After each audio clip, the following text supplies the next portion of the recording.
नमस्कार। देखिए, चाहे घरेलू राजनीति हो या दुनिया की राजनीति हो, इसमें एक कहावत या एक मुहावरा हमेशा फिट बैठता है कि अपना काम है बनता, भाड़ में जाए जनता। और जहाँ दुश्मन के लिए जहाँ बात हो, वहाँ दुश्मन का दुश्मन दोस्त होता है, और कभी कभी अपने दोस्त के लिए दुश्मन को भी जो है समझाना पड़ता है, मनाना पड़ता है। अब इस पूरे खेल में दो किरदार हैं जिन्होंने, जो हमारे रूप से स्थायी रूप से तो हमारे खिलाफ रहते हैं, लेकिन उनके कहने पर रूस ने हमारा बहुत बड़ा नुकसान किया है। अब वो दो किरदार कौन से हैं? देखिए, वो पहला किरदार है पाकिस्तान, दूसरा है चीन। इन दोनों ने मिलकर के रूस के जरिए एक ऐसा काम कराया जिससे हमारी सुरक्षा भी खतरे में पड़ गई है, और इस बात को भारत सरकार ने 2 साल तक छुपाया भी है। ये भी एक बड़ी हैरानी की बात है। देखिए, इस वीडियो में आपको सारी चीज़ें बताऊंगा कि हुआ क्या है और इसका भारत की सुरक्षा पर क्या असर पड़ेगा और भारत के पास अब क्या विकल्प है। आपसे एक अनुरोध है कि इस वीडियो को जो है, इस चैनल को सब्सक्राइब कीजिए, आप कमेंट कीजिए, आपको जो बात अच्छी लगे वो भी बताएं, और जो बुरी लगे या गलत लगे वो भी बताएं, मैं उनको सुधारूंगा, और जो अच्छी लगेगी उसको और अच्छा करने की कोशिश करूंगा। आप ही का चैनल है, ये अनुरोध है, मानिए, इस चैनल को सब्सक्राइब कीजिए और कमेंट कीजिएगा। अब देखिए, आपको बताता हूँ क्या हुआ है। देखिए, भारत के जो पड़ोसी हैं, इनमें दो पड़ोसी बड़े खतरनाक हैं। एक हमारा जो ये पाक पड़ोसी, नाम पाक है लेकिन काम सारे नापाक करता है, पाकिस्तान, और एक चीन। ये बड़े खतरनाक पड़ोसी हैं, और ये सैनिक रूप से भी दोनों का गठजोड़ हमें ऑपरेशन सिंदूर में हमने देखा है कि कैसे गठजोड़ इन दोनों का है। तो इनको ऊपर नज़र रखने के लिए या इनको किसी तरह से काबू करने के लिए, इनकी निगरानी करने के लिए भारत सरकार ने 2002 में एक बहुत बड़ा दांव खेला था, जिसमें वो कामयाब भी हुए थे। अब दांव ये था कि जो तजाकिस्तान है, तजाकिस्तान जो पहले यूएसएसआर, जो अब रूस हो गया है, उसका ही हिस्सा था, और जब यूएसएसआर टुकड़ों टुकड़ों में बटा तो तजाकिस्तान जो है एक अलग देश बना। अब तजाकिस्तान के अंदर एक एयरबेस है, आयनी एयरबेस। इस एयरबेस को जो है 2002 में भारत ने अपने पास लीज पर ले लिया था। उस समय ये बड़ी कूटनीतिक सफलता थी कि भारत का जो है, भारत के बाहर भी एक एयरबेस बना है, और इस एयरबेस को भारत ने लगभग 1000 करोड़ रुपए खर्च करके इस एयरबेस को फुल्ली मिलिटराइज्ड ऑपरेशनल एयरबेस में कन्वर्ट कर दिया, मतलब पूरा का पूरा रेनोवेट कर दिया इसको। और यहाँ पर अपने भारत सरकार ने अपने जो है एयरफोर्स, तो इंडियन एयरफोर्स तो वहाँ तैनात की वहाँ सुखोई 30, अपना जो हमारा Su-30 जिसको हम कहते हैं, और M-17 हेलीकॉप्टर तक वहाँ हमारे तैनात रहे। और इस एयरबेस के जरिए, देखो, एयरबेस जो था, ये आईनी एयरबेस है, इसकी जो लोकेशन है, लोकेशन का देखो, जो रियल एस्टेट का काम करते हैं, आप वैसे भी सुनते होंगे कि भाई लोकेशन सबसे प्राइम है, लोकेशन के ही पैसे हैं। तो ये लोकेशन जो थी सही एयरबेस की, वो थी कि उसमें भारत सरकार के जो हज़ारों करोड़ रुपए लगे हैं, वो भी बिल्कुल वर्थ थे, वसूल थे।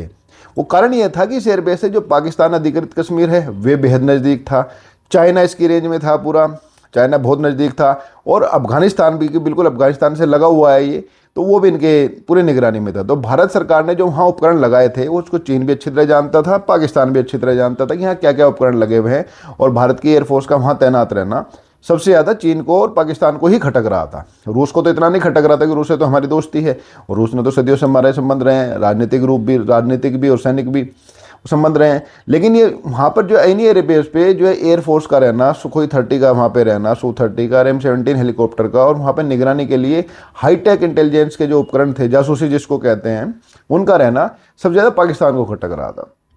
तो पाकिस्तान काफ़ी समय से इस फिराक में था, किसी तरह से इस एयरबेस से पीछा छुड़ाया जाए कि यहाँ से भारत सरकार को या एयरफोर्स को, यहाँ से इंडियन एयरफोर्स को बाहर करवाया जाए।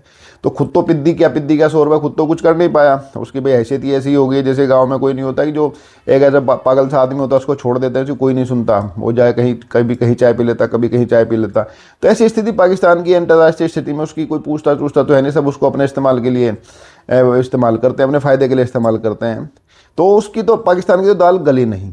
लेकिन पाकिस्तान ने क्या किया, पाकिस्तान ने चीन के आगे गुहार लगाई, क्योंकि पाकिस्तान के अंदर चीन का बहुत भारी इन्वेस्टमेंट हो चुका है। अब कहीं ना कहीं जो है, जो कहते हैं कि भाई चीन के आगे, चीन की पूंछ भी दब गई है, पाकिस्तान में इतना पैसा लगा दिया है उसने वहाँ कि वहाँ कुछ गड़बड़ी, उसका पैसा भी डूबेगा, और एक पिट्ठू तो मिला ही हुआ है, वो भी जाएगा। तो पाकिस्तान ने बनाया चीन के ऊपर दबाव कि भाई इस आईनी एयरबेस से जो है इंडियन एयरफोर्स को किसी तरह से हटवाओ। अब चाइना भी सीधा सीधा ही नहीं कर पाया। अब चाइना ने तजाकिस्तान के ऊपर दबाव तो डाला, लेकिन तजाकिस्तान ने चाइना की बात नहीं मानी। तो चाइना ने जो तुरुप का पत्ता चला पाकिस्तान के कहने पर, क्योंकि कहीं ना कहीं देखो, पाकिस्तान कह रहा था, लेकिन इस एयरबेस से दिक्कत चाइना को भी ज़बरदस्त थी, क्योंकि यहाँ से अगर कोई मिलिट्री ऑपरेशन खुदा ना खास्ता कभी भारत को करना पड़ता, तो चाइना की जो रेंज थी वो 12 मिनट की थी। अब 12 मिनट तो कोई बहुत ज़्यादा होती नहीं है एयर पार में आज के दौर में। तो इस 12 मिनट से चाइना भी डरा हुआ था या घबराया हुआ था, ऐसा है, कुछ भी आप समझ लीजिए। तो पाकिस्तान के उकसावे में आकर के, और ख़ुद भी चाइना जो है इसको हटवाना चाहता था, उसने चाइना के ऊपर, चाइना ने मतलब रूस के ऊपर भारी दबाव बनाया। अब जब से यूक्रेन ये जो युद्ध शुरू हुआ है और इससे पहले भी चाइना के ऊपर जो है रूस की जो निर्भरता है कई मायनों में बढ़ गई है, और अमेरिका ने जिस तरह के प्रतिबंध रूस के ऊपर लगाए उससे कहीं ना कहीं उसकी आर्थिक स्थिति भी डावाडोल है। तो उसको रूस के लिए चाइना एक बेहद इंपॉर्टेंट पार्टनर है, और यूक्रेन युद्ध में तो मदद वो कर ही रहा है ज़बरदस्त। तो पुतिन ने कहीं ना कहीं मजबूरी में ही सही चाइना की ये बात मानी और तजाकिस्तान के ऊपर भारी दबाव बनाया। अब तजाकिस्तान क्योंकि रूस का हिस्सा रहा है पहले, तो उनके जो संबंध है, जो यहाँ के जो राष्ट्राध्यक्ष हैं, यहाँ के जो नेता हैं, यहाँ के जो अधिकारी है, वो सब पुतिन के पुराने परिचित हैं। जब यूएसएसआर का हिस्सा था तो पुतिन ने उन संबंधों का फ़ायदा उठाते हुए चाइना का ये काम किया और तजाकिस्तान को ये बात मना ली कि भाई यहाँ से भारत को ये एयरबेस जो दिया हुआ है इसको वापस ले लें। अब भारत ने काफ़ी कोशिश करी रूस को भी मनाने की, तजाकिस्तान को भी मनाने की, लेकिन क्योंकि रूस तो जो दबाव में था चाइना के, और चाइना और पाकिस्तान चाहते ही थे कि ये एयरबेस ना रहे यहाँ से, तो ये एयरबेस वो खाली करना पड़ गया। अब इसमें हैरानी की बात ये है कि भारत सरकार की कोशिश तो विफल रही, ये भारत सरकार ने ये बात देश की जनता से भी छुपाई कि भाई ये तो हमने 2022 में ही खाली कर दिया है। 2022 के आखिर में पूरा के पूरे हमारे वहाँ से एयरफोर्स के जो जवान थे वो वापस आ गए, अफसर वापस आ गए, हमारे जो मिलिट्री इक्विपमेंट्स है वो वापस आ गए, सुखोई 30 वापस आ गया, M17 हेलीकॉप्टर वहाँ से वापस आ गए। अब देखिए कितना ये स्थिति खराब हुई कि एक तो हमारा एकमात्र जो एयरबेस था एयरफोर्स का जो है हमारा यहाँ मध्य एशिया में, वो हमारे हाथ से चला गया। इसके जाते ही हमारी जो रणनीतिक बढ़त थी पाकिस्तान के ऊपर और चीन के ऊपर, वो हमारे हाथ से चली गई। दूसरा कि हमारा हज़ारों करोड़ रुपए का जो इन्वेस्टमेंट था वहाँ जो हमने बनाया, अब वो भी हमारा बेकार चला गया। तो ये राजनीतिक और कूटनीतिक हार तो भारतीय सरकार के लिए है ही, जिसको बताया जाना चाहिए था। अब पहलू है कि इसका भारत की सुरक्षा पे क्या प्रभाव पड़ेगा। देखिए तालिबान से तो संबंध ठीक हो गए अफगानिस्तान में, लेकिन पाकिस्तान है कुत्ते की पूंछ, ये सुधर नहीं सकता कभी। एक हमारे इधर कहावत है कि कुत्ते की पूंछ को अगर 12 साल तक भी नलकी में रख लें सीधा रखने के लिए, तो 12 साल भी वो नलकी से बाहर निकालेंगे, उसकी टेढ़ी की टेढ़ी निकलेगी कुत्ते की पूंछ। तो पाकिस्तान कुत्ते की पूंछ है, वो सुधर नहीं सकता। वो भारत के खिलाफ कुछ ना कुछ वो हरकत करेगा ही करेगा, और सीधी हरकत वो कर नहीं सकता, करेगा टेढ़ी मेढ़ी, यानी कि आतंकवाद प्रोक्सी वार के जरिए भारत को दुखी करेगा वो। तो इस एयरबेस से भारतीय एयरफोर्स का वहाँ से हटना इस पाकिस्तान की हिम्मत बढ़ाएगा, और कई ऑपरेशनल चीज़ें हमारे हाथ के कमज़ोर हो जाएंगी। खास करके अगर हम POK में कुछ करना चाहेंगे, पाक अधिकृत कश्मीर में या पाकिस्तान के कब्जे वाले कश्मीर में, वो हमारे लिए मुश्किल पैदा होगी उसमें। दूसरी बात है चीन अब क्या करेगा, पाकिस्तान के साथ उसका क्या आना जाना है, क्या मिलिट्री इक्विपमेंट एक दूसरे के साथ शेयर कर रहे हैं, उनका पता लगाना थोड़ा मुश्किल हो जाएगा। हालांकि पता तो चलेगा, लेकिन उनका पता लगाना मुश्किल हो जाएगा। और अब तालिबान या अफगानिस्तान के ऊपर भी नज़र रखनी थोड़ी सी मुश्किल हो जाएगी। हालांकि तालिबान से संबंध हमारे लगातार सुधर रहे हैं, लेकिन फिर भी अगर कोई हमारा एसेट्स हो तो कितना अच्छा रहता है। और ये एसेट्स हमारा बहुत काम का एसेट्स था। ये लगभग 12-13 साल भारत सरकार ने, एयरफोर्स ने, इसका इंडियन एयरफोर्स ने बड़ा अच्छा इस्तेमाल किया, कई ऑपरेशंस में इसका इस्तेमाल हुआ है, और निगरानी के लिए और जासूसी के लिए तो हुआ ही हुआ है, इसमें तो कोई दो राय है ही नहीं। तो अब ये भारत के पास से एडवांटेज चली गई है, जो पाकिस्तान और चीन के दबाव के चलते पुतिन माना, और पुतिन के दबाव में तजाकिस्तान ने एयरफोर्स से हमारा ये एयरबेस खाली करा लिया, और आज से 2 साल पहले ही खाली करा लिया है, जिसकी जानकारी अब धीरे धीरे सामने आई। 2 साल तक ये जानकारी भारत सरकार छुपाती रही कि हमारा इकलौता एयरबेस हमारे हाथ से चला गया है। अब देखिए हमारे पास विकल्प क्या है। अब हमारे पास विकल्प है किसी तरह से हम तजाकिस्तान को मनाएं, अफगानिस्तान को मनाएं, क्योंकि अफगानिस्तान के कई निर्माण कार्यों में भारत मदद कर रहा है, अफगानिस्तान को मनाएं, किसी भी तरह से तजाकिस्तान को मनाएं कि भी एक हमें एयरबेस अपना दे दे, ताकि पाकिस्तान और चीन के ऊपर वहाँ से नज़र रखी जा सके। क्योंकि चीन के जरिए पाकिस्तान और पाकिस्तान के जरिए चीन एक दूसरे की मदद करके भारत के खिलाफ कुछ ना कुछ मुश्किल पैदा जरूर करेंगे।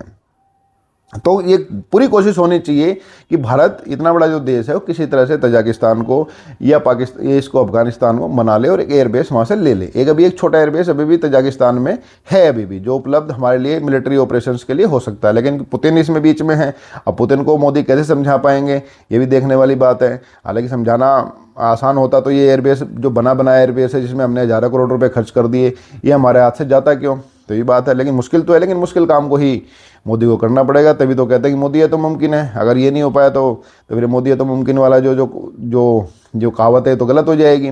तो भारत सरकार को पूरी ताकत लगानी चाहिए किसी भी तरह से अपना एयरबेस वापस पाए, और वो ना मिले तो दूसरा मिले, भले पैसे खर्च हो जाए कोई बात नहीं, लेकिन वहाँ पे एक रणनीतिक रूप से हमारी बढ़त बनी रहेगी। नहीं तो रणनीतिक रूप से हमारी ये बढ़त यहाँ कमज़ोर हो गई है, क्योंकि हमारे हाथ से इकलौता एयरबेस चला गया है। और देखिए सबसे हैरानी की बात है, अगर ये कांग्रेस के रहते हो जाता तो बीजेपी कितना शोर मचाती, लेकिन कांग्रेस अब इस बारे में कुछ बोल ही नहीं रही है। अब या तो उसके मन में भी कुछ ना कुछ उनका भी कोई इसमें रोल है, तभी नहीं बोल पा रहे क्योंकि अब जानकारी धीरे धीरे सामने आ रही है।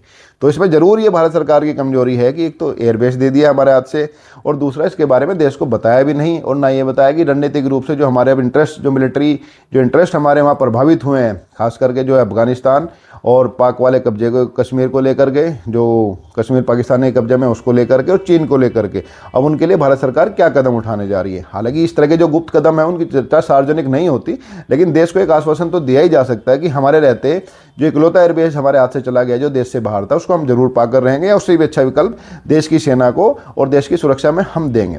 इस संबंध में कोई अपडेट आपको आएगा तो बताएंगे, लेकिन फिलहाल तो जो जानकारी थी आपको बताई। आपसे अनुरोध है कि ये जानकारी आपको कैसी लगी, वीडियो कैसी लगी, इस बारे में कमेंट करके जरूर बताएं। अच्छे हो या बुरे, आपके कमेंट का इंतजार रहेगा और सभी कमेंट्स का मैं जवाब भी दूंगा। चैनल को सब्सक्राइब करें। धन्यवाद। आपका दिन शुभ रहे।